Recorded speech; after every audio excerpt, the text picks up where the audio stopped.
Merci Monsieur Pancher. La parole est maintenant Monsieur Gérard Charras pour le groupe de RDP pour 10 minutes.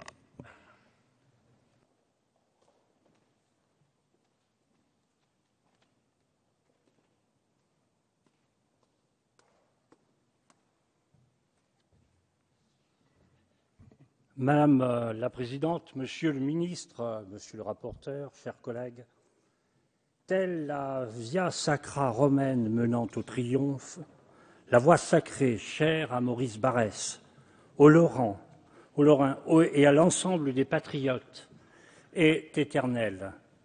Elle restera à jamais la route qui, organisée, réglementée, surveillée, entretenue, divisée en 6 cantons, soumise à une discipline très stricte, permettra l'acheminement sur le front des renforts, matériels et munitions français, qui permettra la mise en échec de l'offensive allemande. Durant l'été 1916, 90 000 hommes et 50 000 tonnes de munitions, de ravitaillement et de matériel vont emprunter la voie sacrée chaque semaine.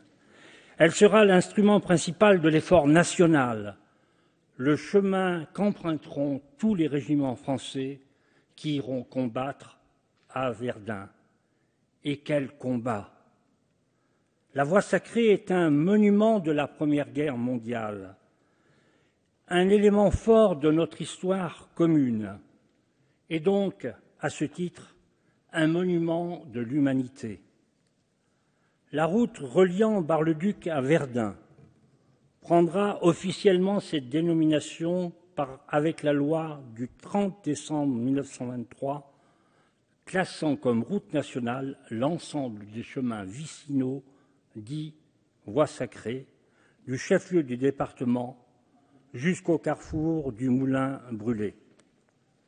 Alors que nous célébrons avec ferveur le centenaire de la Première Guerre mondiale, de ce qu'on a appelé la Grande Guerre, meurtrière, avec ses horreurs et ses martyrs, mais aussi ses héros, alors que demain aura lieu une cérémonie d'hommage à la résistance au Mont Valérien, nous aurions pu espérer ainsi placer devant un tel symbole de notre histoire et de l'union nationale, qui était elle aussi sacrée en 1914, 1940, hélas, il y a eu autre chose. Nous aurions pu donc espérer que ce symbole de notre histoire et de l'union nationale, sacrée en 1914, que des querelles nous seraient épargnées. Hélas, ce n'est pas le cas. Depuis le transfert des routes nationales au département, ça a déjà été dit, mais je le répète, opéré par la loi du 13 août 2004, une lutte est engagée entre le maire de Verdun, Arsène Lux, et le président du Conseil général de la Meuse, le sénateur Namy, qui a succédé à notre collègue Bertrand Pancher en 2004. Cette bataille, entre guillemets, porte sur l'appellation exacte de la route. Voie sacrée ou voie sacrée nationale? Un arrêté interministériel du 15 février 2007 a officialisé l'appellation voie sacrée nationale. Mais cette appellation n'a pas d'existence, ni physique. Les cartes routières, les guides touristiques, les livres d'histoire, les bornes, ornés du casque Adrien, qui jalonnent la route, ainsi que les panneaux historiques, font toujours référence à la voie sacrée, ni juridique, puisque c'est le département qui a la compétence pour entretenir la désormais RD 1916. Il s'agit donc, par cette proposition de loi, de donner une valeur législative à un arrêté interministériel. Je ne rappellerai pas à notre rapporteur que la loi fait l'objet d'une définition matérielle dans notre Constitution en vertu de l'article 34. De toute évidence, ce texte n'est pas de nature législative. Je ne fais que le mentionner.